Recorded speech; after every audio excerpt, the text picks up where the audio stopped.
Is it the end of the world? Yes. Yes. It is the end of the world. Happy. And it's also the beginning. Of what you say? The beginning of a brand new, solid Juggalo world for us all to enjoy. We'll never die alone. What's up? What's up? What up? It's happening live and in your fucking face. Live and direct. This is Deck One Dealt, the one Juggalo podcast you should be telling your friends about. My name is Kyle, aka Keezy. This Cover is, logo. yes, and we're here, and we're ready to bring down the roof. Oh yeah. Remember Raise the Roof, Booker T? Dun, dun, dun, dun, dun, dun. Wait, I thought Dun, dun, I was dun, gonna dun, say he wasn't the one that would point up at the sky. No, that was Sabu. Yeah, that was Sabu. I was gonna say, who's that? What's up, Jugs? Hey, dun, dun, what's dun, up, dun, Justin dun. Manny? Yes, on a Saturday, we decided. I have shit going on tomorrow, so no show tomorrow. We made it fucking work tonight. Yeah. That's how committed we are. We'll bring you 2 shows in 1 week. Yeah. Wait. We did one Sunday, right? Yeah. All right. So we'll be discussing Hatchet History later on. We got a lot to get to. I did want to bitch real quick right off the bat. We got our Juggalo origin where it's happening. We got him waiting in the wings, but I did want to bitch real quick about something. Bitch away. I posted on Twitter earlier today that I was like, or maybe even last night, they chapter 17. You know about this? Chapter 17. No. See, you ain't no fucking Juggalo. That's how I feel. I'm a Juff. So it's like Ouija's label, right? Oh, yeah. I've seen the logo. So yes. Okay, I've seen the logo. But I didn't know it was a label until like last week. And Yeah. because I thought it was just like his like clothing brand or like his, I didn't know what the fuck he was doing. I didn't know what it meant. He always said shit like, we are all the pages. Like, I don't know what you mean, man. Like, Yeah. I want to get in. Like, There's lore. that's what I called it. I said, there's Ouija lore. yes, literally. There literally is. And that's I did what not know that. That's what I'm learning today. Okay. So I posted, I was like, Psychopathic posted like, we want to welcome the newest member to Ouija's chapter 17. His name's Hex. So there's a new guy. Ouija's signing a guy to his chapter 17 link. Wasn't there Hex? Wasn't there a You're guy thinking of on- Lex the Hex Master. Okay. He's different. All right. There's Lex. There's Hex. Hex, first of all, he has 3 X's, all right? Okay. And he's a West Coast rapper. I actually listened to a few of his songs, and it's pretty fucking dope. Okay. Dare I say, I prefer that kind of rap to Ouija. But Okay. you should definitely check it out. It's pretty dope. He's doing wicked shit, though. Like it's pretty cool. It's interesting. Anyways, so Psychopathic posted that, and then I retweeted it like, hey, what? Can anyone tell me what Chapter 17's like relationship is to Psychopathic Records, whatever, however I phrase it, something like that. I mean, Probably their own thing, I would imagine. and that's what I thought. Like, I thought it was just like their own thing, but then like the way they posted it from ICP's Twitter account, it made it seem like welcome to the family. It's Hex, you know. Like, it didn't seem like it was a like welcome, Ouija's label guy. Like, they didn't like brush it. Like, you know what I mean? I don't know. Maybe I'm reading too much into it. But what I'm saying is, I posted that and I was like, what is this? And then you get all these dumbass juggalos like, are you fucking stupid? You're calling yourself a Juggalo podcast? It's Ouija's label. I'm like, you think I'm fucking a retard and I don't know at least that much? Come on. We don't talk about Ouija on here, man. Not to mention the fact that like, people are like saying it like we're like, oh, and another person was like, Al did comment and she ended up direct messaging me and like kind of helped settle some of it. But somebody else was like, yeah, man, it's like chapter 17 is like is supposedly the missing chapter of Jay's book, and like what Ouija's doing with whatever they said, like, and we are all the pages, like it means like Juggalos and like it's gonna play a big part. And like Al was telling me a similar thing, and like that's what I meant. I was like, there is literally Ouija lore, like I didn't know, man. and then all I was trying to get at was like, where does this come from? Point me to the video or song or art that tells this tale, because I've never heard this and no one could fucking answer this for me. Is it a thing where you have to go into the seminars, like Ouija's seminars or interviews? Probably, but that's what I'm literally asking for, that source information. Yeah. And some guy's like, Google it, you fucking bitch, or something like that. I'm like, Wow. I'm like, come on. Like all you hating ass Ouija chapter 17 juggalos, you're kind of some bitches. I'm not gonna lie. That's how it is. But I was just they're like all offended that I'm like asking about what chapter 17 is. Like, I mean, when new juggalos come into the ICP world, I mean, people don't like freak out if they don't know all the ICP lore. Yeah, like I don't give a fuck. Like, I mean, come the fuck on, dude. I'm 37 years old. I don't keep up as much as I used to. I watch shit that I have time for, you know, and then we come on here and criticize and make fun of our heroes. That's the whole point of this. You know, I'm sorry. I don't keep up on every bit of lore from every like side rapper that has come and gone. I don't have all that info up here. I'm sorry. Well, I just wanted to rant about that because it kind of grinded my gears that these fucking juggalos were like, there was like at least 3 or 4 that gave me like a smart ass comment. I'm like, I didn't ask for this. I just want information. And you're going on as the Deck One Delt Twitter. Yes, okay. Yes. So I mean, yeah, I guess to be a Juggalo podcaster, you're expected to know like everything about everything. I guess that's the logic. But this is not that kind of show. Yeah. Let me just make that clear. No, if you think this is that kind of show, you're wrong. All right? This is a show clearly and only based on me and Carver dissing ICP. That's it. We suck their dicks and then we diss them. And that's it. It's back and forth. That's it. That's it. There's nothing more here. And we love juggalos and we love talking to juggalos. And that's really what all of this is about. Yeah, I mean, we could. Is that fair to say? Yeah, I mean, we could have made a pod. You can make a podcast about fucking anything. Who cares, right? Exactly. Like if you want like structure and fucking meaning, go listen to Beneath Dirt or Juggalo Rewind. They seem to be doing cool shit over there. I mean, that ain't us, all right? I'm going to ask questions, and I'm going to fucking be ignorant. And that's okay here at Deck One Delt. Yeah, it's okay. I mean, like... Sorry, dude. I'm fired up about it. Just to get information, man. I guess it's a bad thing to ask questions in this world. All right. Well, I don't know what's popping off in the chat. Oh, I want to say Violent J the Country Singer. I see you. I wanted to shout out Al Z. We had her on last week.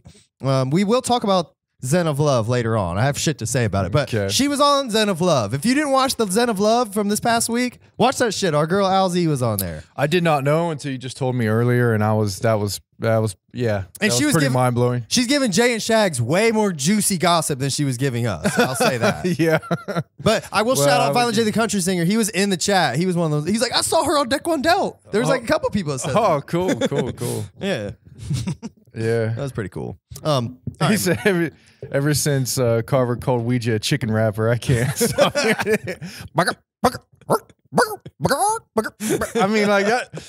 When you're not paying attention to lyrics and you kind of hear that like in the ambiance of like a show or a gathering, that's what I hear, man. I can't help it. Oh shit. Yeah, I don't know. Oh shit, man. Not take away. Shout out to Ouija. I mean, yeah, he's doing his thing. Ouija is doing more for the Juggalo movement than I fucking realized, obviously. But we appreciate him and people like Ouija. Like, he seems cool as fuck, and I would love to hang out with the guy. That doesn't mean I'm gonna sit here and suck his dick because I like every song. That's not happening. I don't even do that to ICP. You think I'm gonna do that for Ouija? Come on. I can separate the man and the music. If I got questions for Ouija in the bag just in case. Good. Just in case we ever do. We get him on? Yeah, just in case. You know, you never know. You never know. Listen, anyone we diss or talk shit about is always welcome to come on our show. And I'm not saying we diss or talk shit about Ouija. We diss or talk shit about everyone. He's not the exception, is all I'm saying. You know, we invite you all to come on, and we would love to talk to any of you. That includes every Juggalo we're about to do a Juggalo origin story on. We will shit on you, and you're welcome to come back on. Absolutely, and you could shit on us all you want. Yeah, but yeah, for Ouija, man, I definitely got some interesting questions about his affiliation with certain occultic practices and things like that. So yeah, it'd be interesting. I'd like to know where he lies with that, or if it's just his gimmick, or if he really is into that kind of stuff. Yeah. Violent J the Country Singer, which I love I love your username, bro. Violent J the Country. He said, I listen to Ouija back, I'll shuffle. The idea that there's lore confuses me.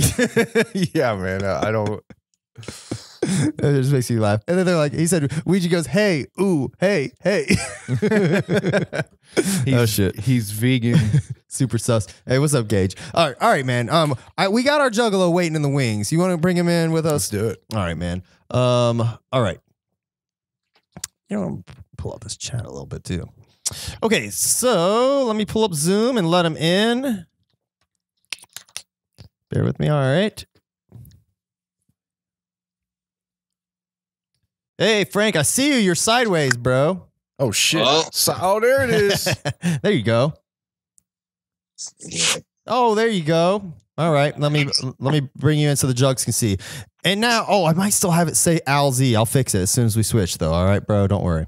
And now, ladies and gentlemen, welcome our friend and soon to be yours, Frank G.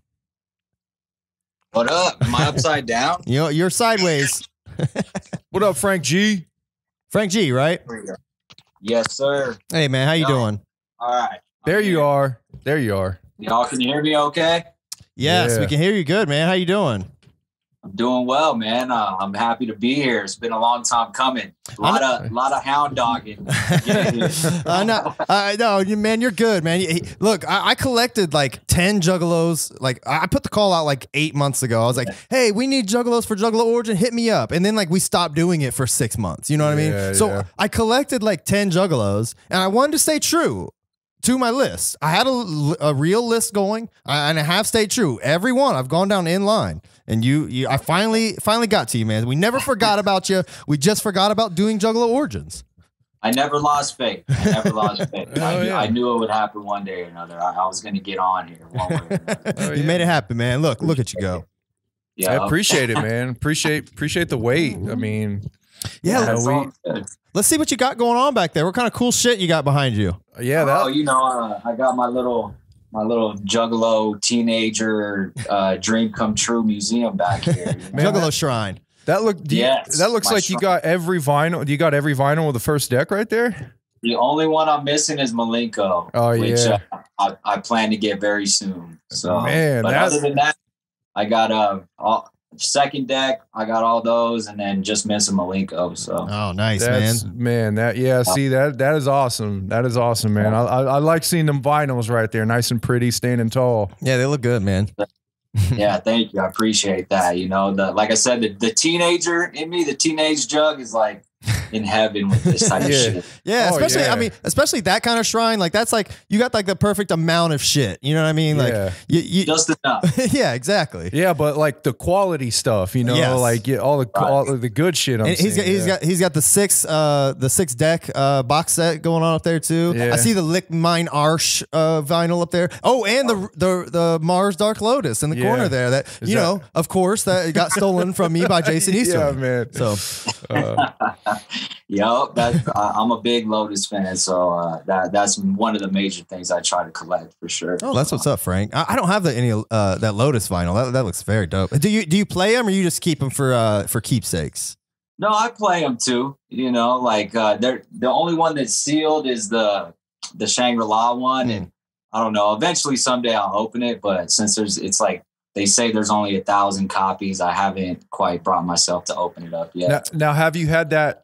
Have you had that since they released that? You held on to it, or did you have to buy that late? Like later on.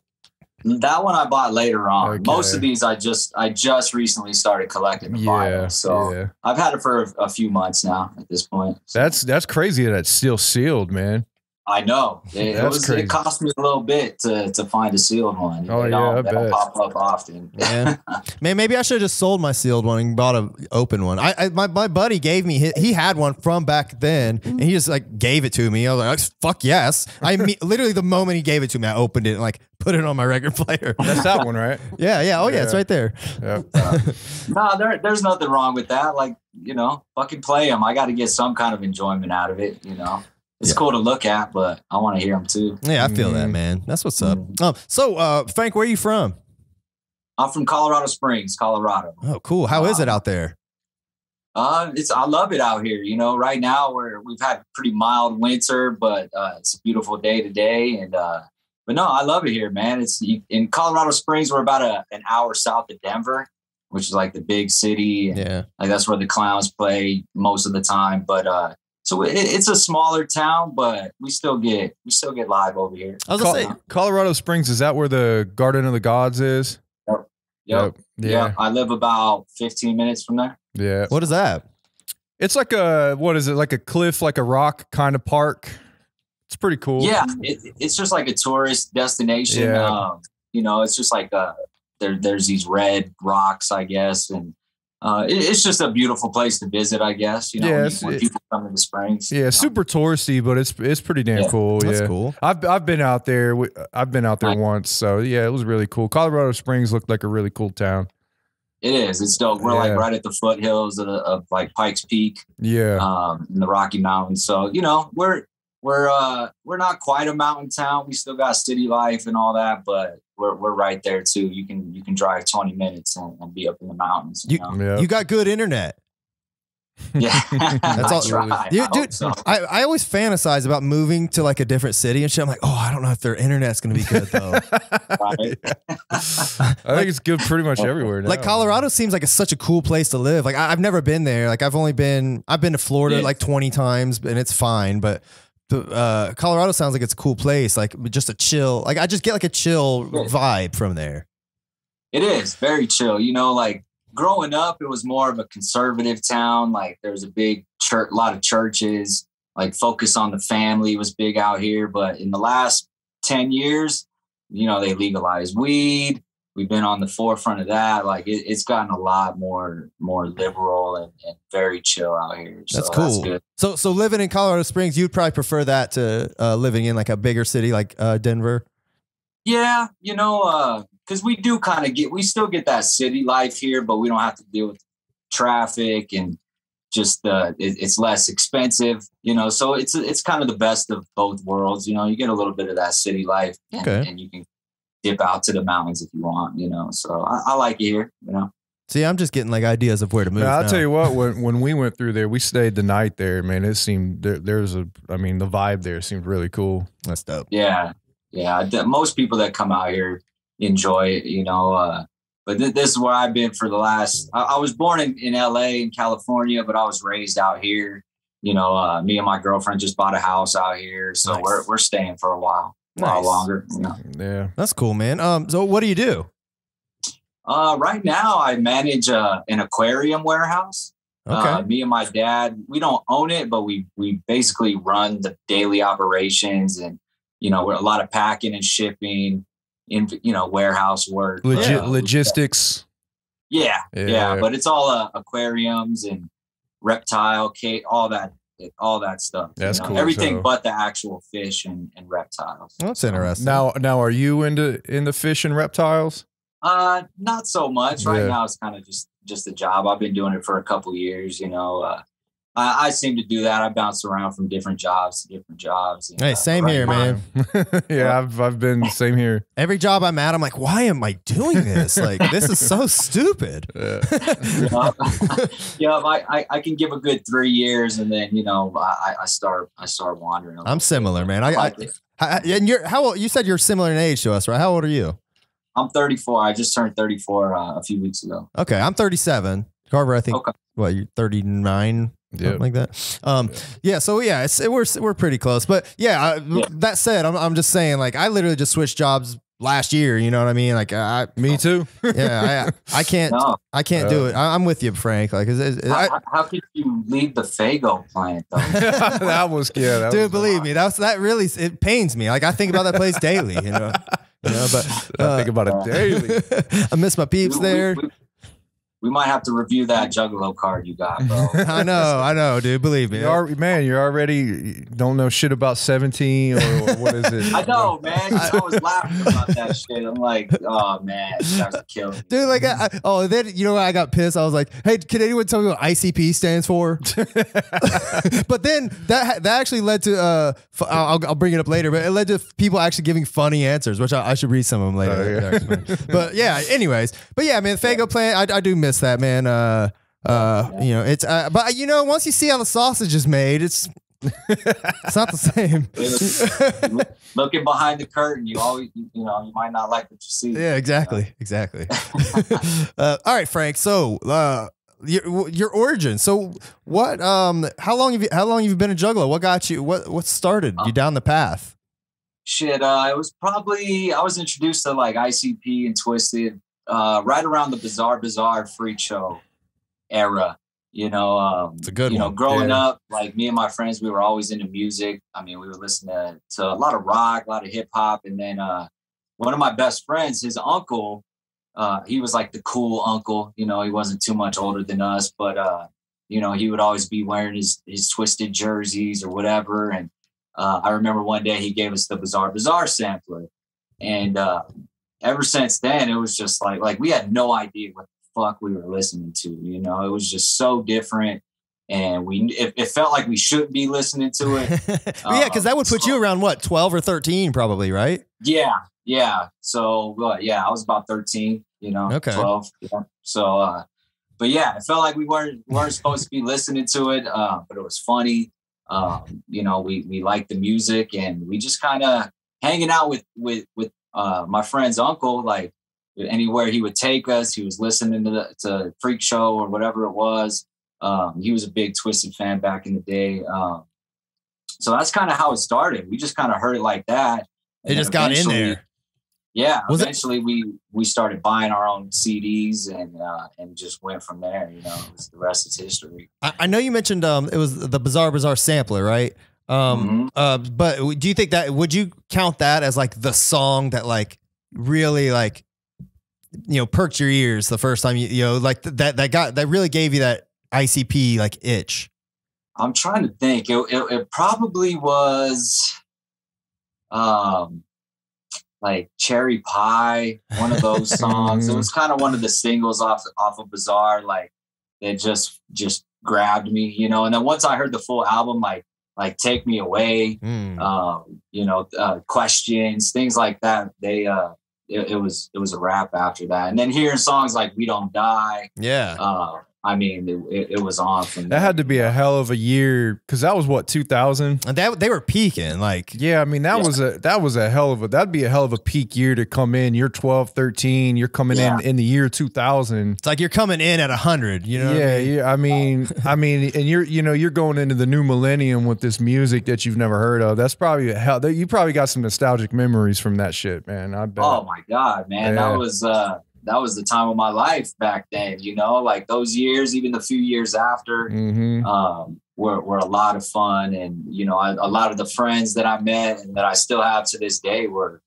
because of that time and the music, you know? Yeah. Like me and Carver met, like, you know, back then, you know what I mean? Like, I get it. Yeah. I remember, like, I started listening to him a few years before that, but I remember that 2000, 2001, 2002 and 3 kind of those years, man, those really were like some of the peak years right there. Yeah, for sure, man. They say like the Malenko and Jekyll brothers, but man, you go a couple years past that, it's even better, I think. Yeah. For sure. You know, like the first time seeing like the Tilt-A-Whirl video, the We Don't Die, like all those were fucking amazing. Yeah. Back then. You know, I still don't think they really made videos too close to that. You know, oh, I totally agree, man. Their older videos, in my opinion, are far superior than most of their videos nowadays. Yeah, I think. Yeah. I mean, that's just me. It's like back in the day, you had to have like a real production crew to make a video, so you went all out. Nowadays, you can make one on your fucking iPhone. Yeah. You know? Yeah, exactly. You know, it was cool though. You know, again, like even at the peak that they were at, you know, like going to school, there was it was just me and the few friends that I had that like it still felt really underground and it still felt like I was in on something that most people weren't, you know, and that really drew us all into it, you know, like. So did you have like a little Juggalo clique at school and shit, or were you kind of the only one? Okay. No, there was like 3 or 4 of us, nice. You know, and then as you know, once the Wraith and stuff started coming out, like it grew a little bit, but it still wasn't like in the years to come, like where there was so many, you could see it everywhere, you know, like. I remember being the only kid in middle school that had a Twisted shirt, you know? Right. And you couldn't find it. Like I remember staying after school in the library trying to log on to the internet to try to check the website and try to get the latest information, because that was the only way you could get it. And bro, it was hard. I looked up, I would go to insaneclownposse.com at school and like print off all of like the news. I had like this thick of like shit I would like just read through of like blog. Violent J wrote blogs and shit back then. Yeah, straight up. You know, you'd have to call a hotline in order to figure something out or to get in on it, you know, like those were the days. Shit, I remember by like 2000, 2001, I remember there was juggalos that had already fell off by then. Like I had met him in like, 97. Yeah. And by the time 2000 rolls around, they've already dropped it and they don't care anymore. Dude, so, my cousin who got me into ICP, he fell off by Jekyll Brothers. Yeah, exactly. I remember Jekyll Brothers, a lot of juggalos I knew fell off. It's like they couldn't get hip to the newer shit, you know? Yeah. Right. And that's how it's always been. You know, I think the uncle that introduced us to it, you know, maybe a few years later, once he started growing up a little bit, like he was gone. You know, he gifted my friends his jerseys and stuff, and he don't listen to it. That's crazy. Yeah, let me ask you this. You said, so it's your friend's uncle that was kind of like the influence. Sounds like a cool guy, but I assume your parents must have been okay with this, or are you hanging around with this bad influence of a man? No, they were cool to it. Luckily, like my parents were pretty open-minded, you know, like I don't think they really knew that I was getting into it at the time, but not to that extent, at least. Not to that extent, but then, you know, like once I turned 14, 15, you know, my dad was the first one that took me to see ICP. You know, he took me and my buddy to Red Rocks to see the Wicked Wonka tour. Oh, you know, man, that is so Red sweet. Rocks. Yeah. That was my first ICP. That's show. a fucking hell of a fucking place. That sounds like a dream. Hell of a show, hell of a venue right there. Fuck. Oh shit. Yep. You know, he dropped us the very first psychopathic show I went to was Twisted Mirror, and they played here in the Springs. And you know, and they knew where we were going. They were cool with it. I don't think they really knew what the hell was going on. Yeah, like you're into some music, whatever. You know.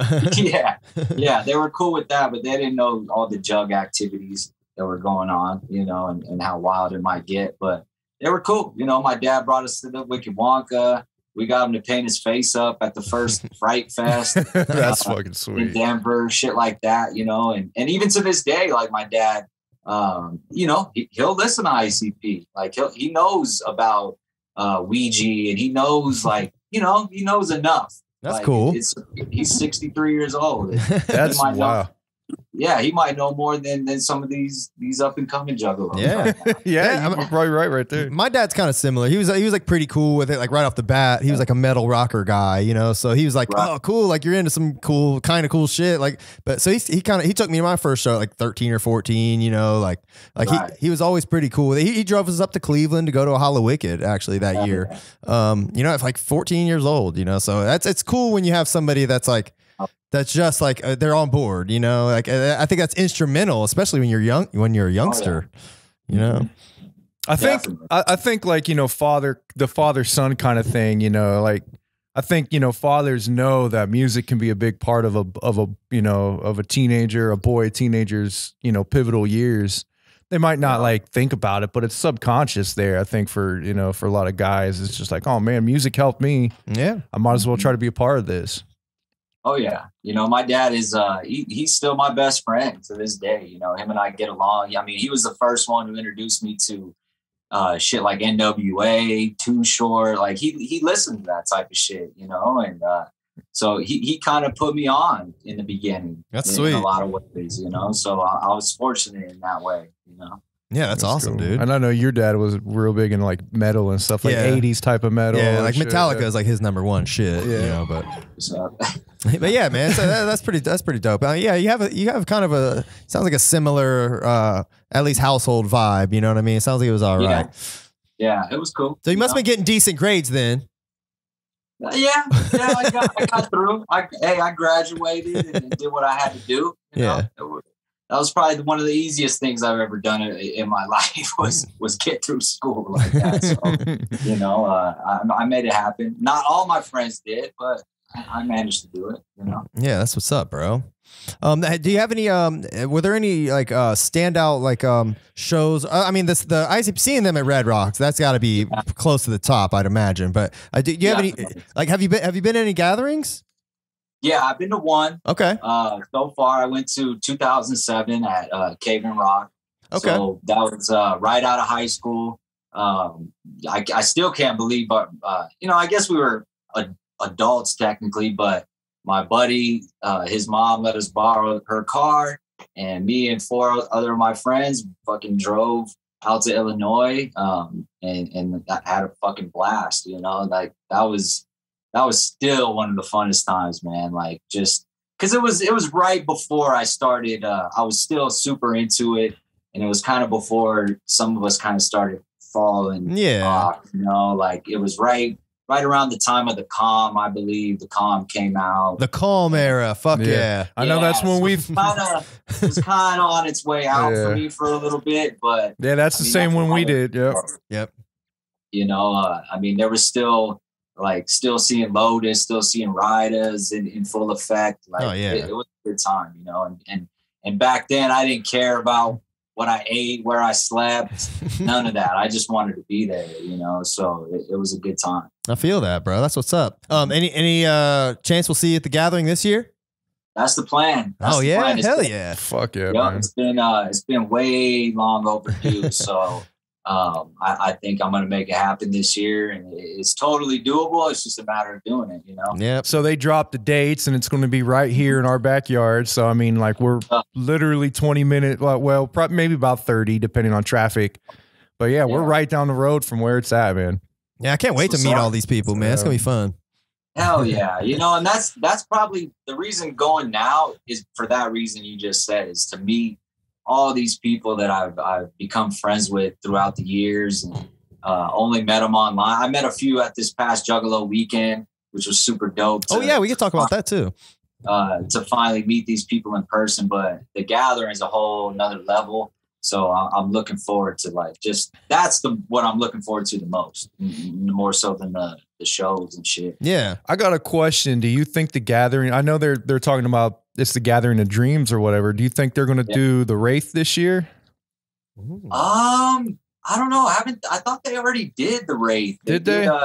In 2017, they performed the whole Shangri-La. The whole Shangri-La. For 2017, and there's video of it on YouTube. But I think I remember that, but this would be the 20-year anniversary of the Wraith, so I'm wondering if they would do, like, you know, try to take it back to the Shangri-La era. The imagery is reminiscent, like the Gathering. It has like a sky in the background or some shit. It's at least sky blue or whatever it is. No, I hope they do, because my dog's sorry, bro. I hope they do, because I missed that gathering, and that, you know, as much as people may or may not like the Wraith, I mean, that album is very important to me, you know? So it'd be cool to see that shit. Yeah, that's what's up. So let's talk about Juggalo Weekend. We talked to Al. We talked to her last week about it. She only went to the one day, and she seemed like she was too into cutting rugs to really pay much attention to the show. But you know, as more of a long-term Juggalo, like, tell me more of your experience and what was stood out. It was fucking dope. Like, that was some of the cooler, more unique ICP performances I've ever seen, you know. But it was cool. Me and my girlfriend, who technically isn't a Juggalo, like, she's kind of Juggalo by association. Sure. But she supports it, and so her and I drove to Tucson, and as soon as we got down there, we were staying at the Red Roof Inn, which is like where the main hub of Juggalos were staying. Oh, nice. So as soon as we pulled up, I mean, the whole fucking pool area, nothing but Juggalos. So it was cool. We got to meet up with a bunch of people. The day of the first show, you know, we pulled into town a few hours before the show, so we just had enough time to kind of get situated and get our costumes done and all that. So, you know, we were just kicking it, went to the show. We bought, there was a lot of people pretty dressed up. You know, I had a big Nikki Sixx wig and all that shit, which was pretty cool. But so anyways, like the actual show itself, I mean, like I said, that was one of the most unique ICP performances I've ever seen. You know, for them to they went all out on the '80s theme and gimmick that night. It definitely looks like it. So it was cool, man. And some of the songs they did were like For the Maggots. What was it? Like Take It, things like that. Like, weird shit. It was very weird to hear some of those things, you know, but they went real light on the Faygo the first night. I was gonna say, it looked like, I mean, in the video I skimmed through, it looked like they didn't throw any, so I wasn't sure. Yeah, barely at all until the last song. Oh, okay, gotcha. Yeah, so did you get on? Did you get on stage? No, the first night I didn't make any attempts to get on stage. You know, the second night made some attempts, no success. But I tried. But you know, the first night was really, it was dope, man. We didn't go to the after party. It was just, I don't know. After seeing ICP like that, I was like, nothing else is going to be more fun than that. So we just went and got food and like I said, the Red Roof was popping with all night till 5 a.m. with Juggalo. Oh, that's sweet. Yeah. Those are some good times right there. Hell yeah. Yeah. You know, it was dope. We were like, some of the homies were staying like 2-3 rooms away from us. It was really cool, man. And then the second night, you know, that was the night because the first night was obviously, like you can tell, I collect merch and stuff like that. So a lot of that first night was getting the merch in hand, waiting in line for that, kind of getting that set aside. So I didn't go too crazy that first show. I did at points, but it was, we had other goals in mind. Right. What did you walk away with that you were super into? Like, what kind of shit did you buy? There was this poster that they came out with. It's actually framed up downstairs, but they had this super dope poster, which I'm glad I got. Cause I was totally against getting it. I'm like, my girlfriend wanted it. It's like, not a good idea. ICP, Faygo, poster. Let's not do that. But she did it anyways. And I'm glad she did, because it's fucking one of the cooler pieces I have. Okay. But anyways, like I got a hat, a hoodie, and a few shirts. I don't know. They didn't really have a whole lot like I was expecting. Did you get the Devil in Leather single? I did. Yeah. I did. I got the coin. I didn't get the tape like they were handing out, even though I probably could have. Because what it seemed like was they were, you'd walk in and they'd give you the coin and somebody was handing out the CDs and tapes. But it looked like they were handing out CDs just to like, before you had to specifically ask for the tape, you know, okay. Like they were kind of getting by like that. Like, oh, if you don't say nothing, you're just getting a CD. I see. Okay. And I didn't know any better. So whatever. I got the CD. Hey, I still would be happy to have that. It's fucking sweet. Oh, for sure, man. It's cool. You know, for what the song is, not mad at it. You know, it is what it is. But that's gotta be. I mean, let me ask you this: how much did the band play like of the ICP songs? Like, we all know they play the music like over the speakers, but did the band like add anything to the actual sound? Yeah, it did. Like in person, and even some of the video I watched, it definitely, like the drums were all live, and then a lot of the guitar licks or rhythm guitars, like that was all live. That's like, what's his name? Razor Ray was playing it. Okay, cool. That's really fun. And during it, like I don't know how well it sounded per se, but it was fucking cool. Yeah, it sounds cool. I mean, how often you get to see ICP with a live band? That alone is pretty fucking cool. I don't think I ever have to this day. That's it was kind of like that feeling more than anything. Yeah. Like it may have sounded like shit. I don't know, but it was still just cool to see. I mean, I'm sure live it sounded great. I mean, the video I watched, like it still sounded good, but it's not the same. We all know that, right? There's live drums and live guitar. I'm sure it sounded decent. Yeah. Oh, yeah. It did. It sounded decent. I won't front. It was decent. So the next night was the old school show, right? Yeah. That one was that was the one where I said to my lady, like, I'm sorry, but as soon as ICP goes on, I'm out. It's time to. She didn't want to go down. She didn't want to go down to the pit with you. No, she wasn't having it. Which She's like, you have fun, sweetie. I mean, they said on their late show that was like one of the funnest weekends and shows they've ever had. Yeah. Dude, it was cool, man. Like I've seen ICP quite a few times throughout the years, to say the least. And I don't know, man. They just they were on point, man. Like there was a couple songs they messed up, but just to see them up there again, still just really trying to kill shit, like it was awesome, man. It's probably a mix of a lot of things. The fact that they, you know, they know inside their mind now that they're pulling back from touring. Yeah. They, you know, so maybe they're setting aside time to practice more and to really think about it. And, you know, the heart condition Jay has, he's probably got a new outlook on things. So I'm sure I'm sure it shows through on stage now. Yeah. I think so. You know, it just, maybe it was the nostalgia, all the things that you're talking about. It was just dope, man. You know, like the feeling was there. It was there, man. Like for it to be this long in their careers, and for them to still at least be trying to do dope shit, like I appreciate that, you know. Fuck yeah. Absolutely, man. Like I if I'd have known it was going to be so cool, I would have made a potential effort. You know? I didn't really make an effort to go to any of these shows. I had no like even thought it. Like it never even crossed my mind to go. I was like, oh, it's in Tucson. Yeah, they'll have fun. That's like, I didn't even think about going. You know, but it sounds so fun. No, I don't blame you. The biggest part of the reason we went this year was because it was so close to us in Colorado. Like, how far is that for a drive? It was 11 hours. Okay, that ain't too bad. You know, so it was, you know, it wasn't too bad between the two of us. And, you know, so that was the biggest part of the reason I wanted to make it happen. Like they never come and do shit like that this close. Usually it is in Ohio or Detroit. Like wherever. Aside from shows, like a tour, they don't really roll through the, you know, out west that much. It seems like, right? Not in a long time. You know, like they did the first like Hatchet Attacks in Denver. Oh yeah, that's dope. Right. I forgot about that. Like the first couple of Fright Fests.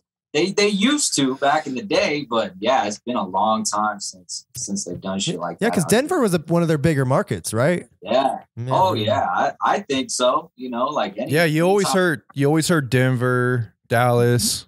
Mm-hmm. You know. Yeah, you always heard. And the Hatchet History and that song "It's Time." They talk about the Ogden in Denver. Every time we play Denver, cars get rolled over. Oh yeah, that's right. Yeah, you know. Yeah. So yeah, man, it was cool. I'm glad we made it happen. It was kind of like spur of the moment, like let's fucking go, you know. And I'm glad we did. Yeah, that's sweet, bro. No, it sounds like you had a good time.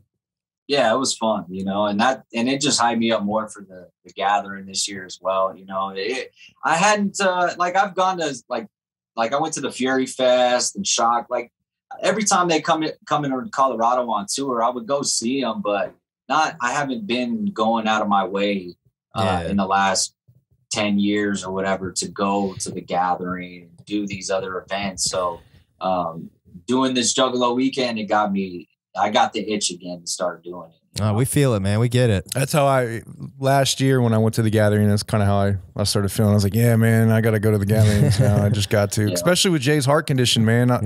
Who knows, you know, we got to hit the stuff up. Exactly. I don't know.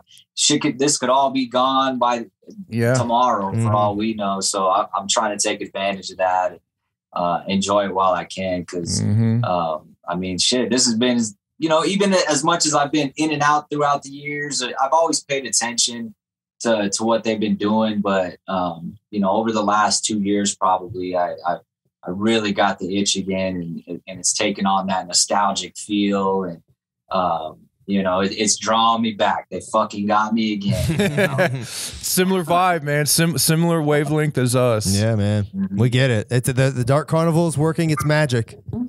Yeah, so I mean, it's cool. It's cool, man. Where I'm at, like now, like the mentality that I'm at, like it takes on a different meaning these days, you know. Yeah, so it's cool, man. Yeah, I completely agree with that, man. There's just this new meaning that just the whole scene has kind of taken, as far as like, you know, ICP, the connection with the fans, everything that happened with the FBI, everything that happened with the split with Twisted, all this stuff is accumulated into this new kind of feeling that you have with everything. And it's, you know what I mean? Some of it, yeah, some of it was, some of it's negative, but it's more, you know, it's more of a positive wavelength, I think, is what's happening now.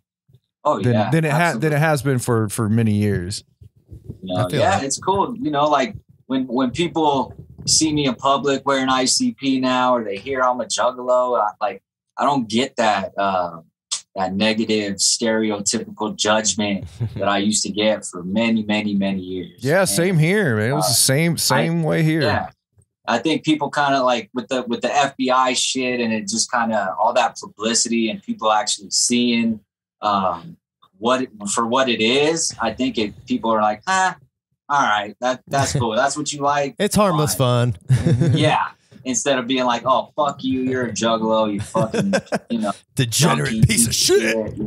Right. Yeah, because there's way weirder and crazier shit now that people are into, like you know, pop culture shit that everybody's into. Way weirder than ICP nowadays.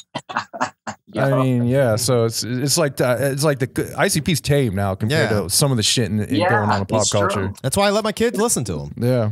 Right. It's true, man. So it's cool. But it's still got that magic, though. Yeah. You know, I feel it. You know, if I did, like, it's a lot of nostalgia. You know what I mean? A lot of my close friends still, I only know them because of ICP and the Juggalo world, you know, and those are the people that have stuck by me through all these years. I've had many people come and go, but the ones that I've met in this world, they're still around, you know, like it's crazy how that works. But those are the people that look out for me and I look out for them.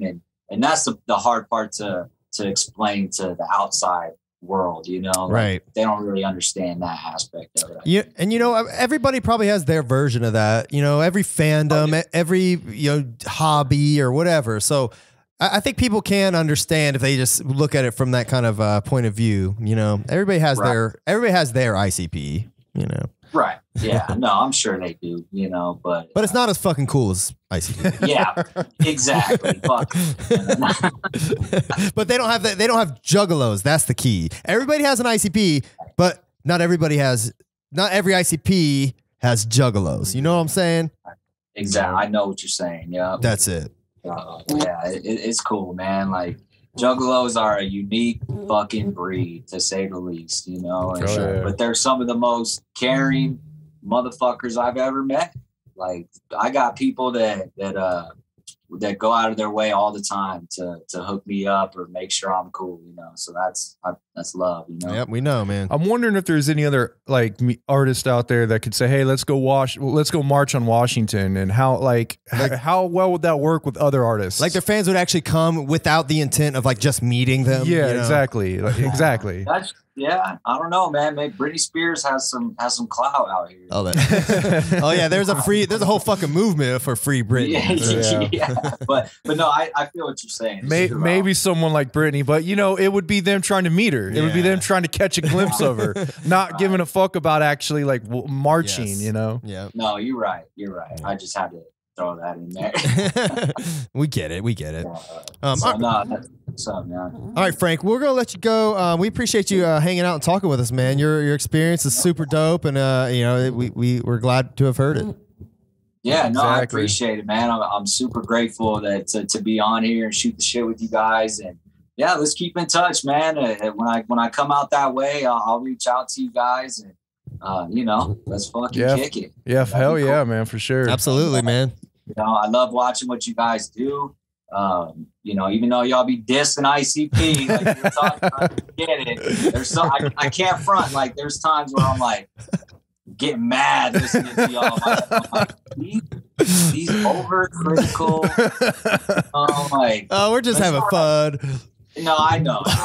And that's why I still fuck with you guys, because I know where it comes from. Right. You know, I've been around long enough to understand, you know. Oh yeah. Well, that's what's up, man. Yeah, we still love the clowns, man. They'll never happen. Love them. It'll never go away. Y'all wouldn't be doing this if you didn't. Exactly. Nobody, you know. So yeah. No, I appreciate it, man. And can I give a couple shout outs to some of the people online, like the Psychopathic Museum. Yeah. Shout out the Frankenman crew. Shout out all my Colorado homies. Yeah, y'all know what it is. So I appreciate it. Whoop, whoop. Shout out Colorado. Whoop, whoop, man. Much love. All right, bro. Have a good one. All right, man. You Peace. too, man. Peace. Well, man, what a piece of shit. No, I'm just kidding. Hey, you had to shit on us right then. No, I'm just kidding. Frank was a cool ass dude. Yeah, like, man. He's like just one of our like homies. Like we would have here. dude. I feel like I already know him. Yeah, for sure. I feel like we all know a Frank G. You know? Man. He just that classic, like just that down ass classic fucking friend, man. Like cool ass, like down for whatever, man. Yeah, man. He'll make it happen. Very, very similar experience to me. I mean, I'm probably you as well. You know. Mm-hmm. So yeah, man, it's always cool to touch base with that kind of, that kind of Juggalo, just because it just reminds you. You're just on the same. I know you're on the same wavelength. It's just like, yep, everything he says, yep. As soon as we meet him, if he comes to the guy, as soon as we meet him, we're going to be sucking his dick. Oh, yeah, right. We're gonna be chilling, man. Right, we're gonna be chilling. That's what I meant. Chilling. Sucking. I mean, chilling. All right. Well, that was fun. Stop bullying Jay. All right, man. Actually, real quick, did Jay get punched? Did I hear that correctly? Oh, I didn't hear anything about that. I heard about something that here's the problem, because I don't fucking follow up and fact check this shit. But sometimes it's hard to within the ICP crowd and fan base. Of course. But yeah, I heard he got punched. I heard he dissed somebody and like they punched him. Really? Like recently? Yeah. What the fuck? What does that even mean? Like how? Who? Like someone at the grocery store? No, it was like, I guess it was a rapper or something. Oh shit, really? Yeah, I don't know. Is it on? There's a video of it? I don't know. Oh, I literally just heard this. I just heard this on a comment. Are you watching TPE? They're reporting Jay got punched. Is that what it is? Alzy said she don't think Jay was involved. Okay. All right. Well, whatever. Who cares? Yeah. Anyway, I mean, I hope not. I hope not too. That sucks. Yeah, man. I don't want Jay to get punched. Come on, y'all. Don't punch. No. Hey, don't punch Violent Jay. Punch Jay. What's wrong with you? Don't punch a docile Jay. Docile Jay. Heart conditioned, over 50-year-old heart conditioned docile Jay. Yeah. That's funny. All right, let's still got a lot to do. So let's go ahead and let's breeze through our 6 most, okay? Okay. All right. Today we are counting down our 6 most classic closers, which Carver thinks we've already done, but I don't think so. God dang, we didn't go back and check. We should have checked this. Dude, I don't think we did our closers. Let's just quickly do it then. All right? We should have fucking checked this. All right, let's just do it. I really feel like we've done this. All right, I don't think but so. We'll fucking do in it that again. case, We'll do it again. We'll just breeze through it, I don't bro. fucking care. Our list will be different. It'll be funny. Who cares? People can make fun of us. All right. 6 most classic closers. Now, I took a little bit of liberty. I have one that's not an ICP song, but ICP's on it. Is that okay? No, that ain't fucking okay. Really? It's got to be a fucking ICP song. It has to be ICP? What is wrong with you? You would do something else that... What the fuck, dude? I'm doing it, dude. This I made a list and like it. Yeah, now I got to change it. Now I got to fucking change it. Fuck off, dude. I already made the list. There's nothing I can do. All right, here. I'll say what it. Once I say it, I'll say an alternative that you can imagine that I said. Okay. Clowny closers. I thought of clowny closers, but we picked clowny kickers specifically because all of those songs are pretty clowny. Okay. Where their closers. Not so clowny. Not so clowny. So, I like your wavelength though. I'm on a similar wavelength. All right, Monsters Ball. But why would I say Monsters Ball? No, it's not Monsters Ball. that song is actually pretty cool, but no. Hold on, what's that off of? That was on I think Independence Day. It's like I think they were hyping up like a new Dark Lotus or something. They said like this is it had like ICP. Whatever. Who cares? All right, let's go. 6 most classic closers. All right. Classic. All right, man. You can go ahead and start. What's your number 6? My number 6 is Joke Your Mind. Okay. Off of Beverly Kills. Released in 1992 or 3. 92 or 3. I can't remember. I had that on my list of songs, but let me see where I even ordered mine. Let me see. What? Ooh, I had it down like at 9. Yeah, Joke Your Mind has always been one of my favorite ending ICP songs. I know it's not on a Joker's card. Yeah, of course. But I love Joke Your Mind. Just fucking love this song. I'd say it's one of the most slept on ICP songs of all time. I would agree. If we did, when we do Slept On, that'll probably be on there. They have been bringing more attention to it lately by mentioning it on Yum Yum. Yeah. I know that whole song where they change up. But yeah. All right. I'll do my number 6. Get set up here. My number 6 is Serve It with the Fruit. All right, 1, 2, 3, 4, 5, 6. Okay. Nothing's Left. Classic. Jekyll Brothers ending song. One of the greatest ICP songs ever. Yeah, I'd agree. Love it. Fucking love it. It's a weird song because it's like almost like it's almost like sad, you know? Yeah, but it's like epic. It is. It's like Goosebumps epic. Yeah, it is. Like that piano. Yeah. I wonder if Mikey Clark was doing that. I'm sure he did. Think so? Probably. Mikey Clark is a fucking musician, man. He's a true musician. Yeah, you're right. I really love how they start low and they get like into it and more into it and more aggressive almost as it goes. I mean, this is one of the most... It's a build up. Yeah, it is. It's a progressive build up. And Jay's like emotion in this. Yeah. God, love it. All right, man. What's your number 5?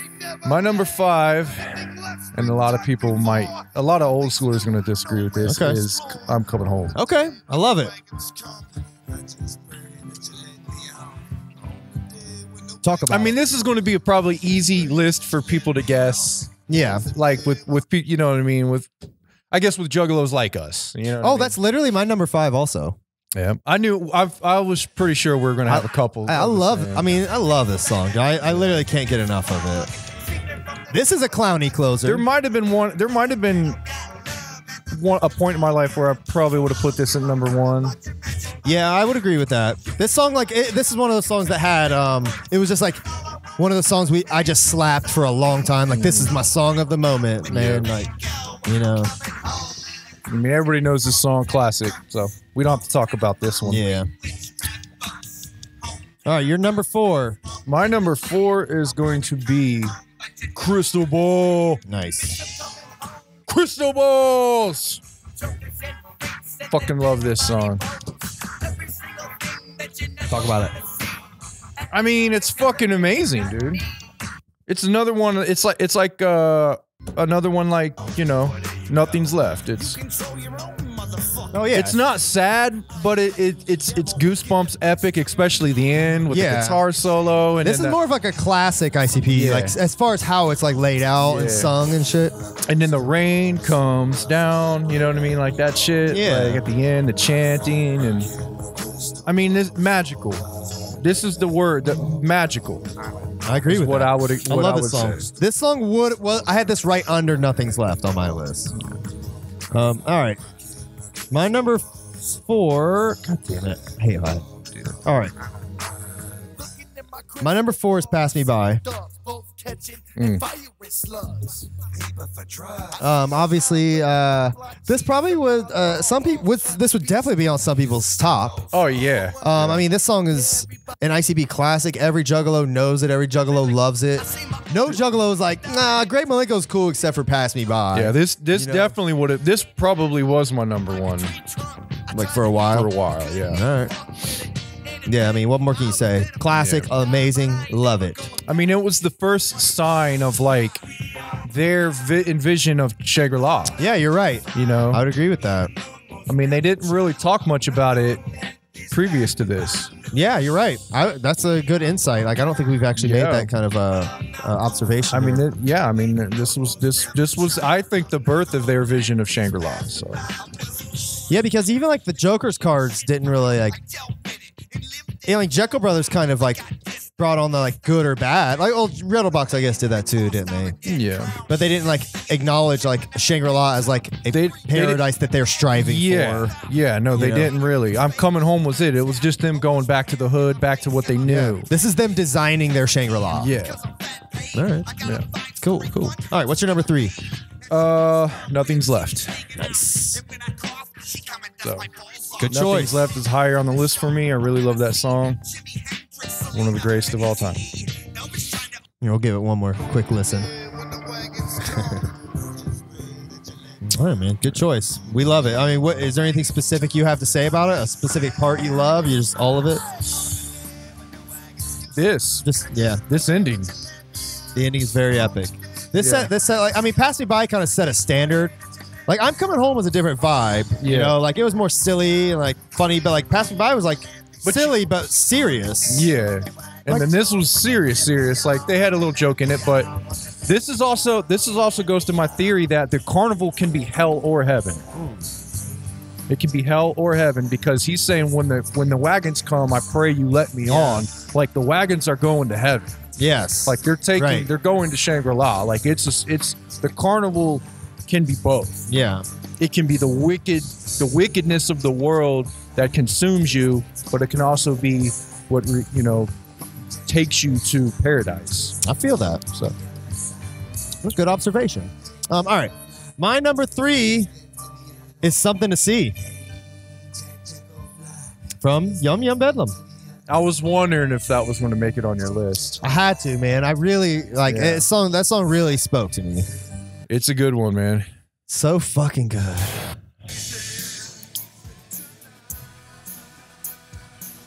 I wanna see all. Now this was a cover, wasn't it?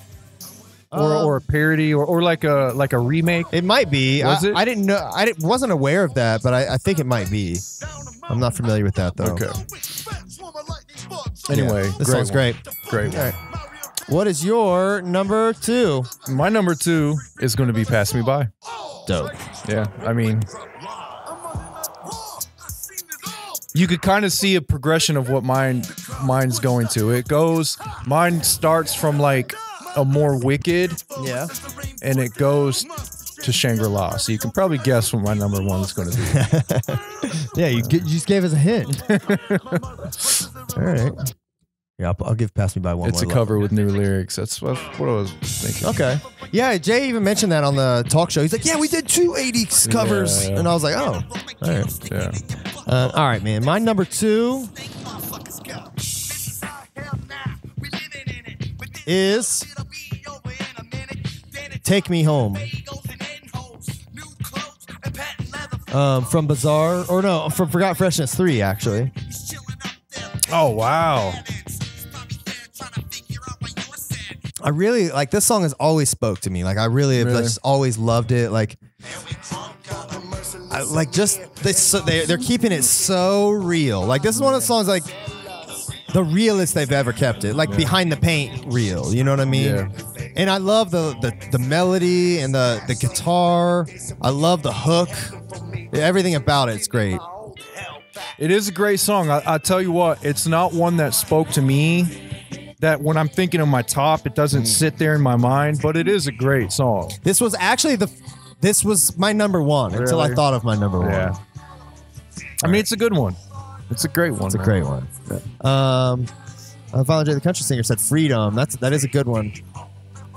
He said the panty that should have been the final song on Fred. Remember, he said the panty choking song doesn't count. Yeah. I agree, man. All right. Yeah. All right, man. What is? Oh, here. Let me turn the music off. Get the. You might as well just cue up what I have already. You already know it. Oh yeah. Go ahead. Hold on here. Zion Billy. Yeah.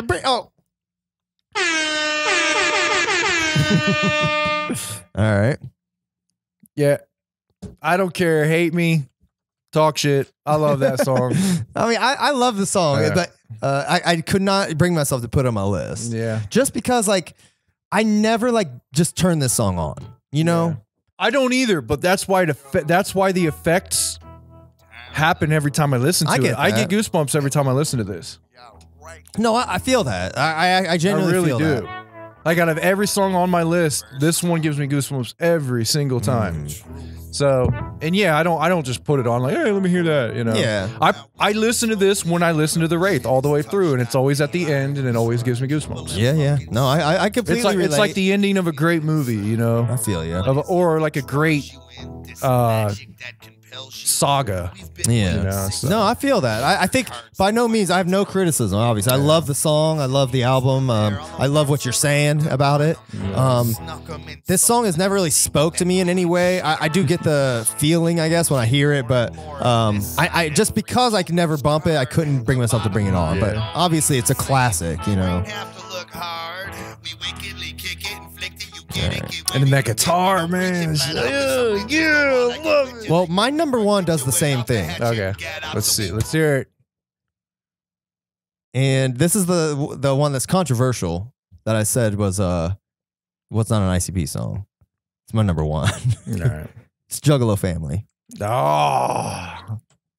Is that cheating? Come on. You'll allow that one? I mean, I thought when you said it was an ICP, it was. I mean, that was the one I thought of. But like, yeah, I'll let it slide. Okay, good. I'll let it slide. I mean, this is one of my favorite, like top 3 probably psychopathic songs. Like, it's just so fucking like perfect, you know.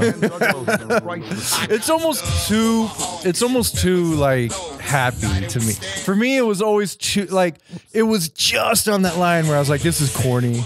I get that. I get what you're saying. But I'm sure the Iron Villain's like that for some people too. But like, no, it's still a great song. I still love it. But like, it's almost like too happy. Like I don't know. No, I get what you're saying there. I guess I can feel that. For me, the song, like, I just always will remember, like, you know, the the Hatchet Rising tour, like I get that Family or Lotus. Yeah, I get that feeling every time. And he's sitting on the stage, and then he takes his mask off, and then they come out and throw a fucking towel over his head and pull him off stage. Like, yeah, that was some good theatrics. It was great shit. And not to mention just like the general vibe, like when we got this album, like I know we talked about this probably on our Tales episode, but like when we got the album, like at the gathering, everyone bumping it. Like, it was almost like something. It was almost like bigger than ICP at that moment. Yeah. Now I go back and I'm like, yeah, it's not bigger Sure, than ICP. I get but that. in that moment, it was like,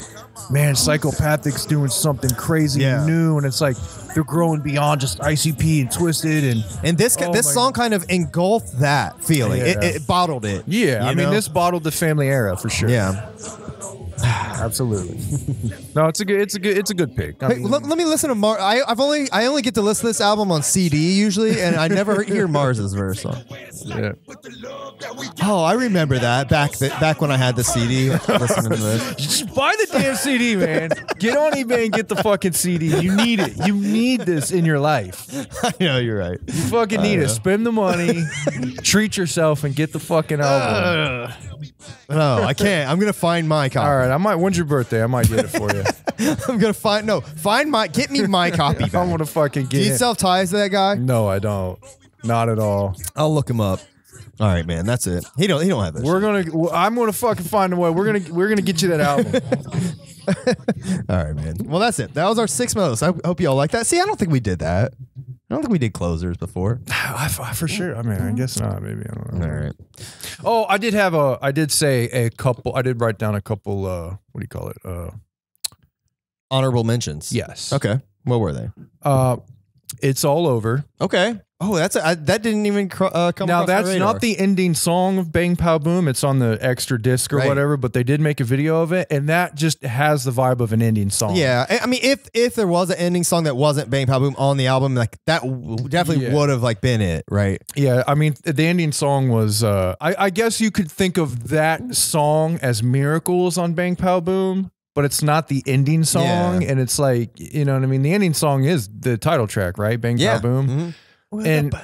And to me that's like I don't see that as an ending song. Yeah, I'm with you. Miracles would be the ending song on that, but it's not. They like put it like so It's All Over. Same thing they did on Fred. Yeah, so It's All Over, I would say, is a great one. Miracles is a good one to think about too. That could have been a great ending song. Where's God? Oh yeah, that is a good one. is another one. And then that one, Forever was actually the final. Yeah, but I think Where's God was. So you're taking liberty with your honorable mentions, but I couldn't take liberty with my number one.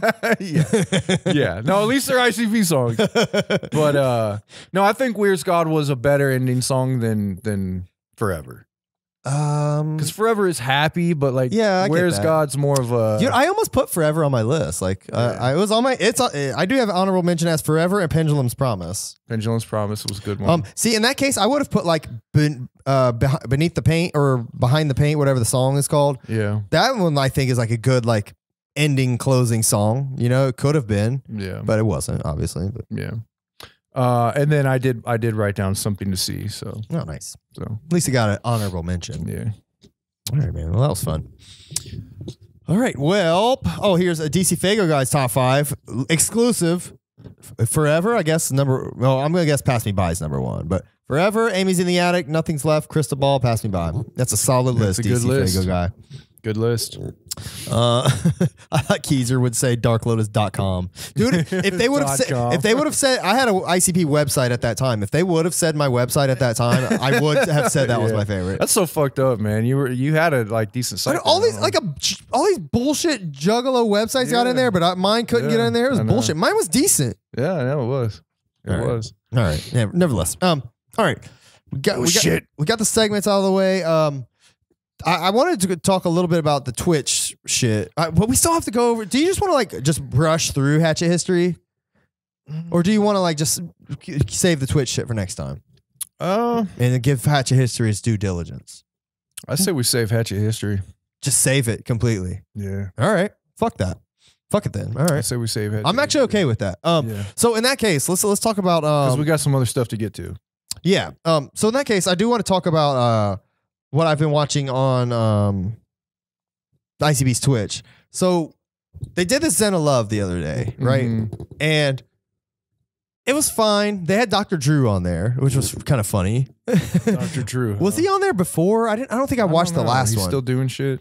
Dr. Drew works with Your Mom's House, like Tom Segura and Christina Pazitsky. He's like part of their podcast network now. Yeah, but wasn't the Zen of Love like wasn't that it was like people called Love Line? No, it was Love Line or something. Oh, okay. That ICP used to go on with them. Yes, that was Love Line. Yeah. Love Line. So it was kind of cool, like seeing Drew on there, but it looked like they were holding like Drew at gunpoint. Like he definitely was like just collecting a paycheck. Yeah. But I mean, he was a really good sport about it, and like did a good job. At, they got to a point where like Jay and Shaggy just kept like. They were like arguing essentially, not like like funny arguing, you know. But Drew's literally just like sitting there. He's via Zoom or whatever. He's just like watching, not participating. Then like he gets to a point, he's like, "Hey guys, I gotta go." Like we'll stop. Well, it used to be like, you know, ICP would go on their show, Love Line, and they were more characters, right? Probably, yeah. And they used that. Loveline used that for, you know, a draw and appeal because, you know, they were more of the wrestling gimmicks back then, and Jay would just say crazy shit. Now it's like them, like they're normal and they're just crazy normal now. And he's probably like, this is this is not like what we used to do. Well, first of all, it was funny because like Jay, like they had like a certain like they had like topics they wanted to discuss. Like they were going to discuss porn, and then like they have like. They just like, first of all, like they don't have anything like nuanced really to say. They just want to like talk to Dr. Drew about porn, really. Like, so Dr. Drew's like, yeah, a lot of times like people these days, kids these days, like prefer porn to like actually having sex anymore. Like a lot of, and Jay, like he could not wrap his mind around that. He got I'm not kidding you. He got hung up on that for half an hour. I know. He's like, he kept saying it over and over. He's like, I just can't believe that, Dr. Drew. Like, how could you prefer? He's like, I don't care if it's and like they started talking about a truck stop mama. Like Jay was like, I don't care if it's a lady at a truck stop. And Shaggy's like, what, like a truck stop mama? And he kept talking about Shaggy. Then they kept talking like they kept referring to it. Jay kept talking about the girl like or whatever he would fuck. And Shaggy's like, but no, she was a truck stop mama. It was so funny how he kept talking about truck stop mama. That shit was making me laugh so much.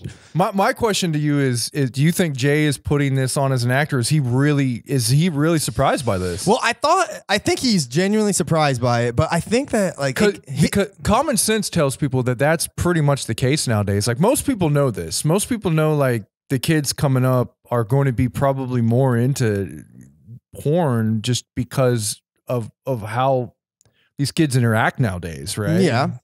Like you common sense, you would kind of dwindle it down to that if you thought about it for a while.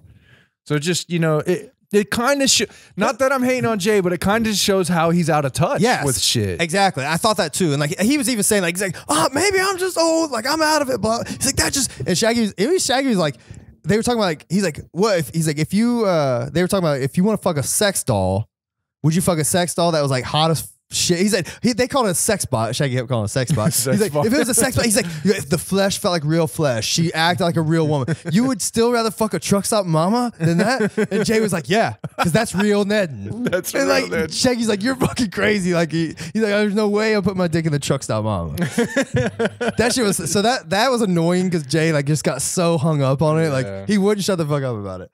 But then like it got weird. It took a turn. Like those sex ones, what is it called? Zen of Love. They always do. Yeah.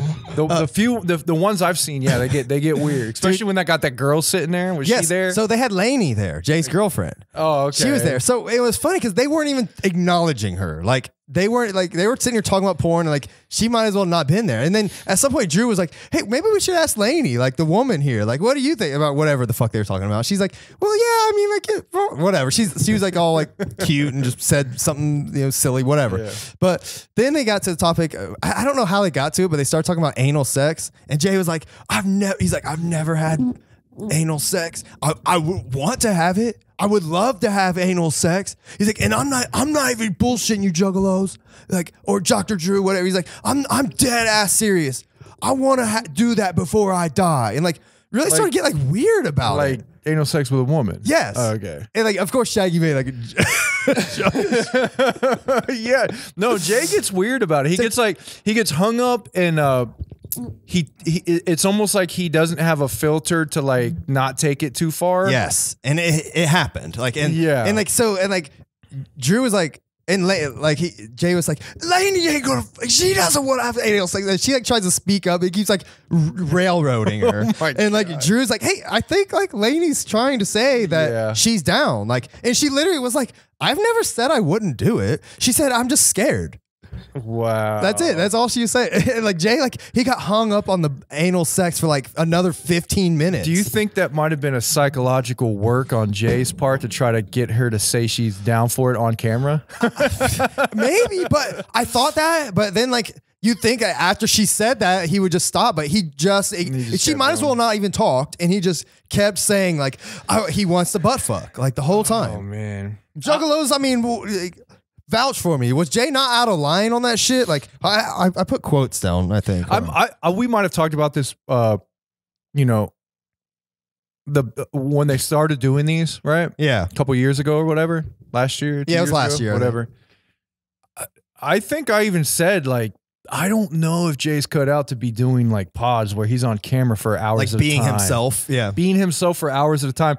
Don't get me wrong. I don't mind it. I don't mind seeing it, but it is cringe. It's almost like watching a real life Office. Yeah, yeah. Because they were like, when Jay first started talking about that, and it's like, they were like laughing and shit. And then like, he's like, I'm not kidding. I'm serious. And like, you can see like Lainey and Shaggy both were kind of like, you remember how Steve Carell would get on The Office, right? Yes. Like how I mean, that's Jay. Jay is like a Juggalo Steve Carell. He really is. It's almost like he's out of touch. He's clueless. He takes it too far. And everybody around him is just going like, looking at the camera going like, yeah, like Shaggy kept like saying funny shit to like break it up. Because I mean, at least the one thing I'll say about Shaggy, he's been doing a podcast for 100 episodes and vlogs. Like he's been into it. Where I think Jay's kind of been doing his own thing, reading books or whatever the fuck. Not hating, obviously, but like I wish that he would just not take it to that level, because I don't even like lose respect for him. I really don't. Like I don't feel any different for him doing that, but I feel like embarrassed for him, you know, like that was embarrassing, you know, like just, and like, even if he, in his mind, maybe he was joking, it didn't fucking seem like it. You caught hints of this years ago back in the day when like we would watch their seminars and shit, or like interviews on, like the realness would creep in here and there in between their characters. Yeah. And like, and especially during seminars, you would see the realness come out of Jay, especially like after he started smoking weed and stuff. And in the Wraith era. you would see that, but now it's I mean, it's like he just lets it boil over. You know? It was wild, man. I highly recommend anyone watch it. Like, I don't think anything I'm saying is out of line. I mean, watch the first. It's within the first, half hour, I'd say. So you skim through it or whatever. But man, like it's a cringe fest. But then they do start, like, Dr. Drew leaves at some certain point and they start like taking calls, and it's fine. Like Jay's actually being funny and like making jokes, like and saying off the wall shit, but it's actually funny. Yeah, it doesn't get to that point again. Thank goodness.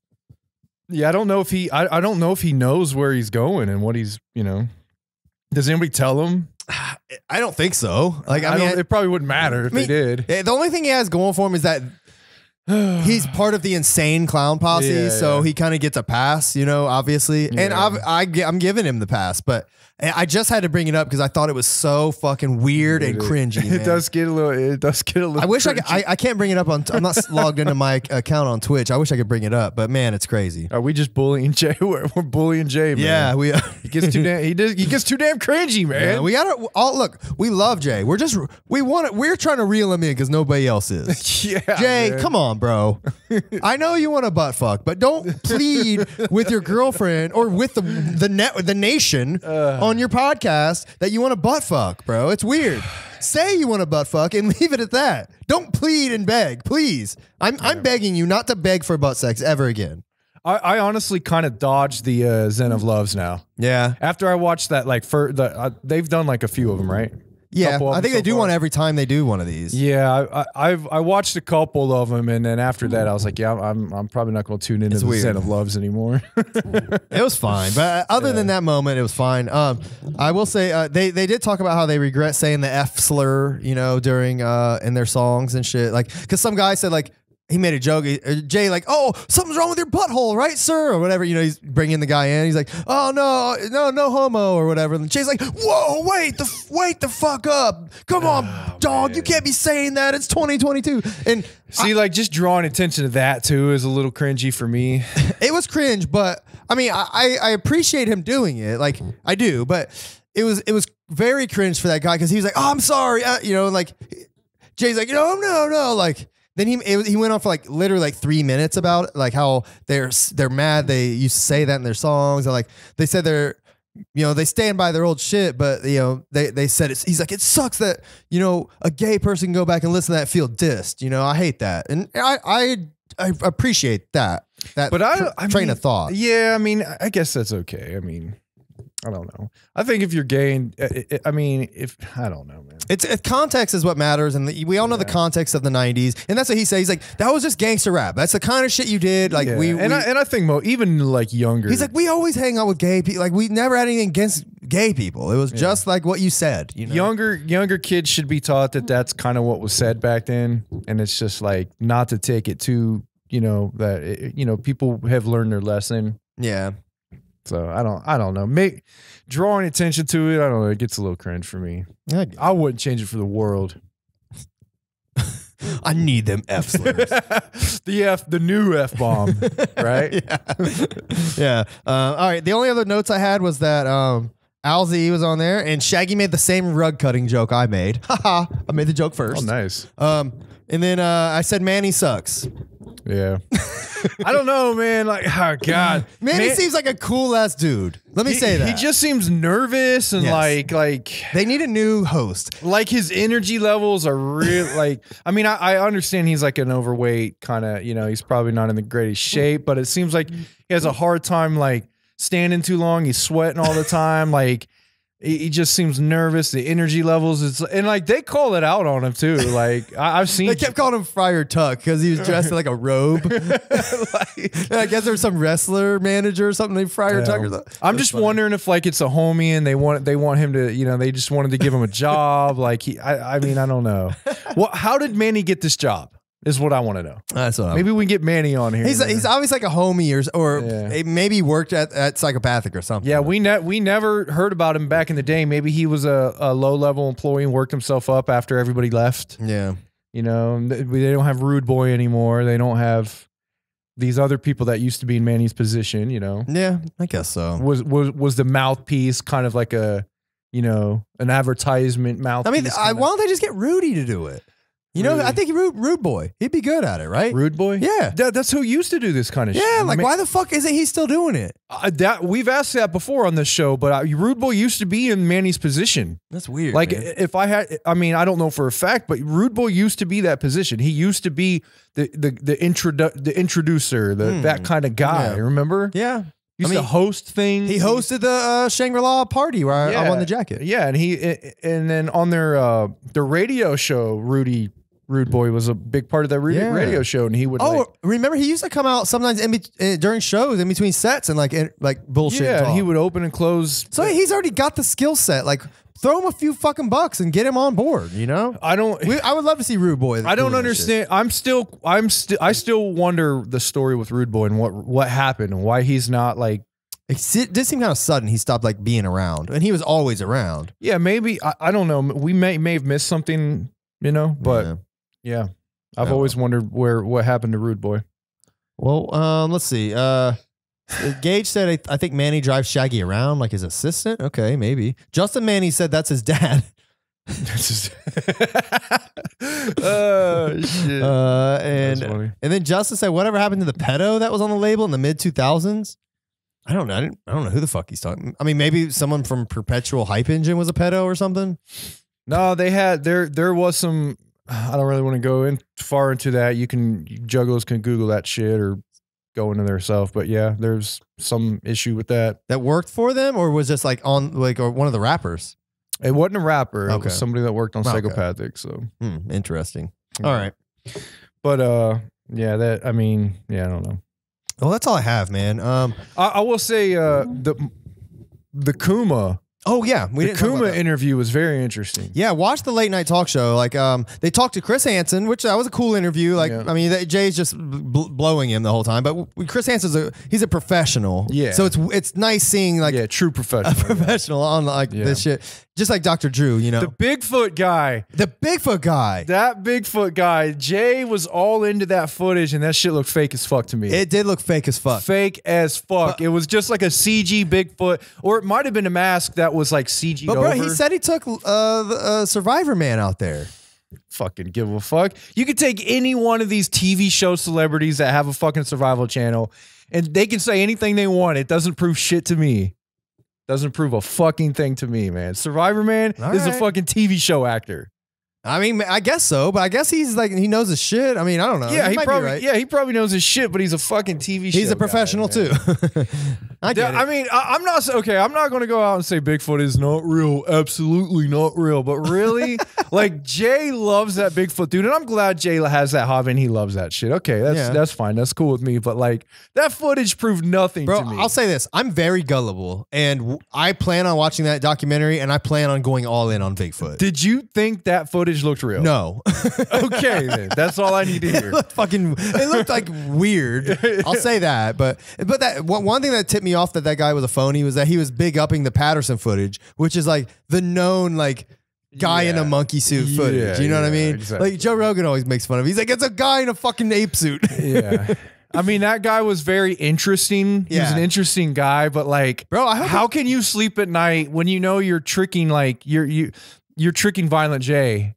And like, you really have Violent J in the palm of your hand believing this shit. I will say this. I do kind of want to watch this documentary, like just out of curiosity, but I look forward to watching it and then coming back and trying to convince you that Bigfoot's real.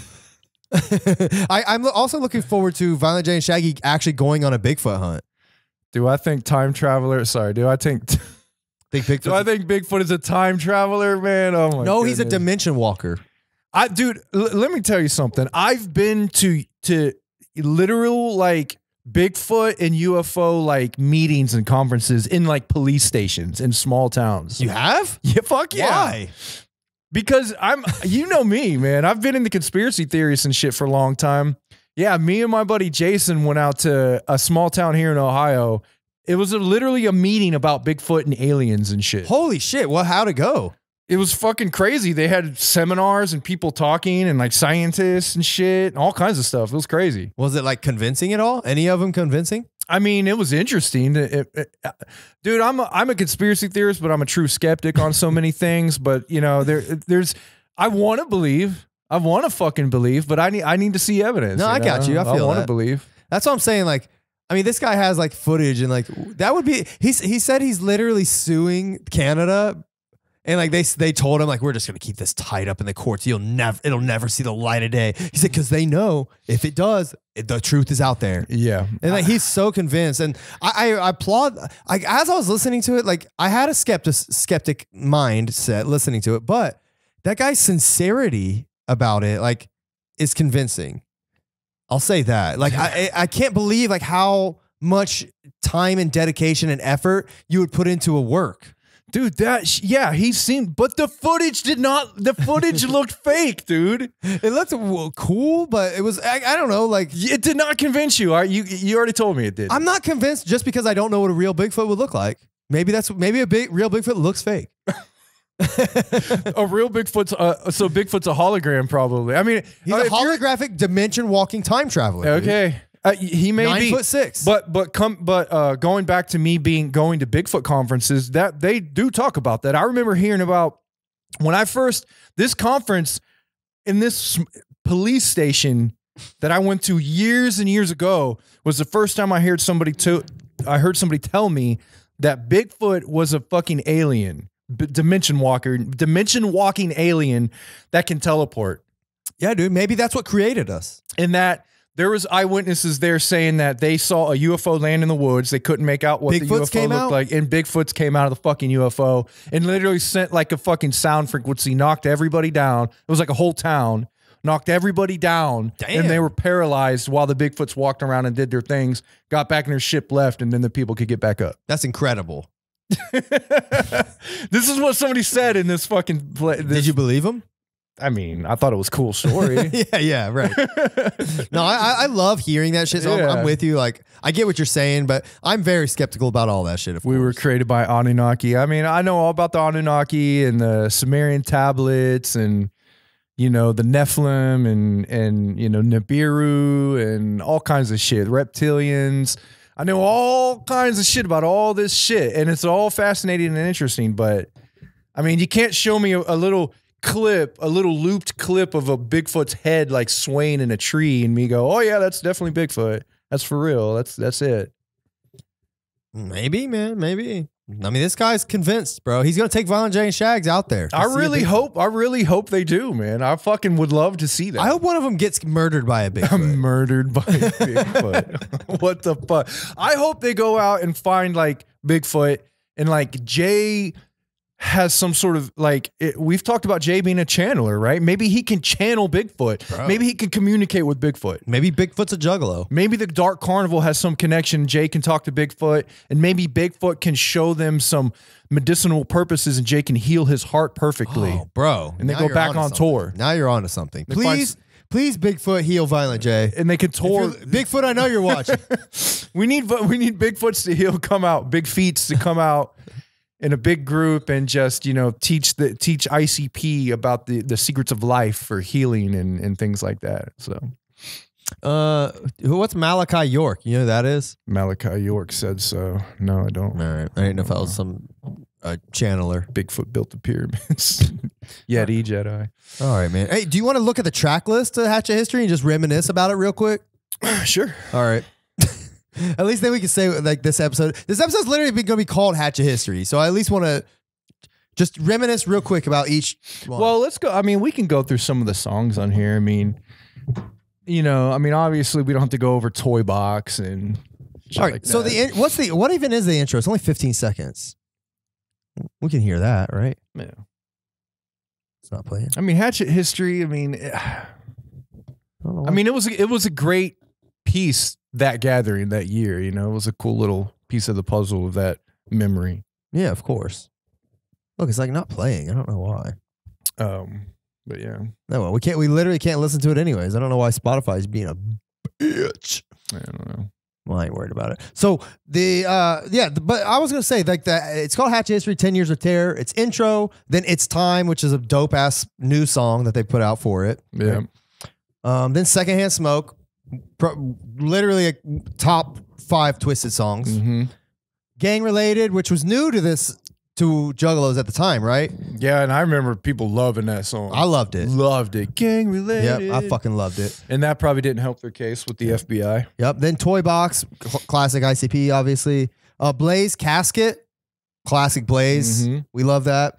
Losing It, which was by Project Born and Isham, which I'm losing it, man. I think I'm losing it. I'm losing it. Yeah. That song I remember being pretty good. Yeah, that was pretty cool. I wish I could play it. I don't know why the fuck it's not playing, because I do actually want to hear that one. Oh, there it is.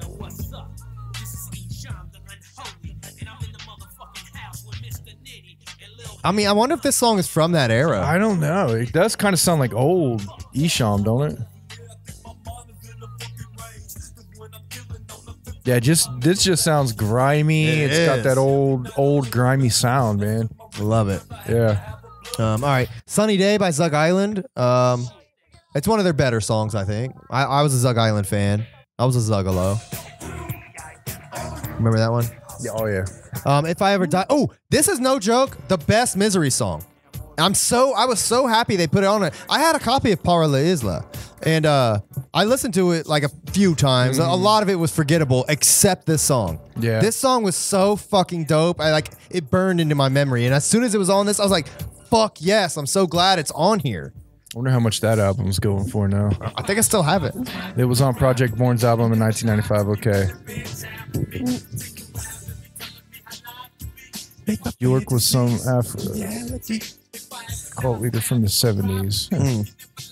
All right. I know that was a good one. That was a good one. Southwest Song, classic ICP. What about Twin Gats? Did you like him on Ridas? I wasn't huge into him. He was okay. Dumpin', I don't mind him. I like him as much as I like Mars on Lotus, you know. Hollow Point was a dope ABK song. Yeah. I think I don't know if ABK's album was out yet by this time. No, I don't think it was. So this was like a cool ABK This was like, song. yeah, this was like a big push for ABK, this album. Oh yeah, you're right. This really pushed right. ABK. I mean, putting Gang Related number 4, you know. Yeah. And then Juggalo Anthem, Blaze, classic fucking song. I've always hated that it was called Juggalo Anthem, but yeah. Twisted Different from Freak Show, right? Yeah. Yep. Great Twisted song. Slam by Zuck Island? I don't remember this one. I do remember this one. I was never huge on this song.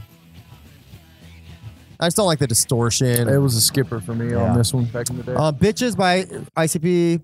Classic, love it. Twisted, You're the Reason.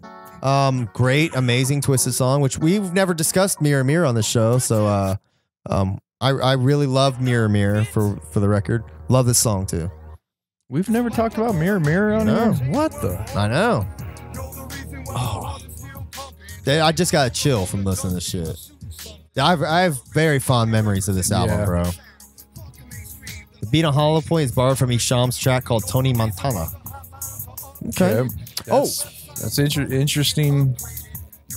Oh, they even got a Jump Steady song in here. Chaos Theory, I forgot. Which is Jump Steady's best song for sure. It won't play. And then Juggalo Family, which is my favorite closer. So it was a closer on 2 albums. Yeah. Oh. We should do Jump Steady's album too. Both of them. I love this. This is the standout track from that album, I think. Yeah, for sure. All right. Anyways, that's it. All right, we did Hatchet History. At least we can say we did it. We did it. All right. Yeah, we just had a lot of shit to get to. All right. We're gonna wrap it up here. But we're gonna take a couple weeks off. All right. So don't be looking for us. We got shit to do. All right. Yes, sir. So we will return. We will not be we're not going anywhere. I'm gonna be staying up on the socials and shit. Don't worry. Just need a little bit of a break. We're gonna come back in April. All right. Yep. We'll take a couple weeks off. All right. So hit us up. You know, we look forward to any comments, suggestions, criticisms, hate. Throw it our way. Hit us up in the socials at Deck One Delt on everything. Subscribe, tell your mom, tell your grandma, tell your great grandparents to subscribe and listen. We're almost at 300 subscribers. We're like a few away, bro. Oh, wow. Yeah, it's pretty cool. Organic. Somebody's talking about what happened. I think the chat something might have disconnected. It looks like Chat get disconnected successfully. Oh, it must have been something we were playing got us kicked off. I wonder what it was. I wonder if they can. Can you guys hear us yet? Oh fuck! I hate that. God damn it. Well, either way. I mean, we were going through each song in 5 seconds. How the fuck's it going to kick us off? Yeah. You know. Well.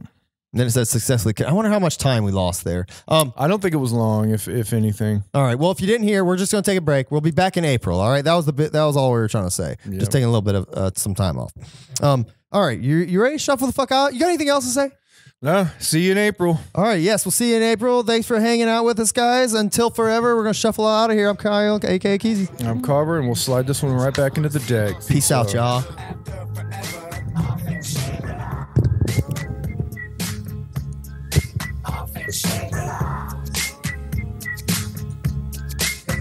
Shangri-La.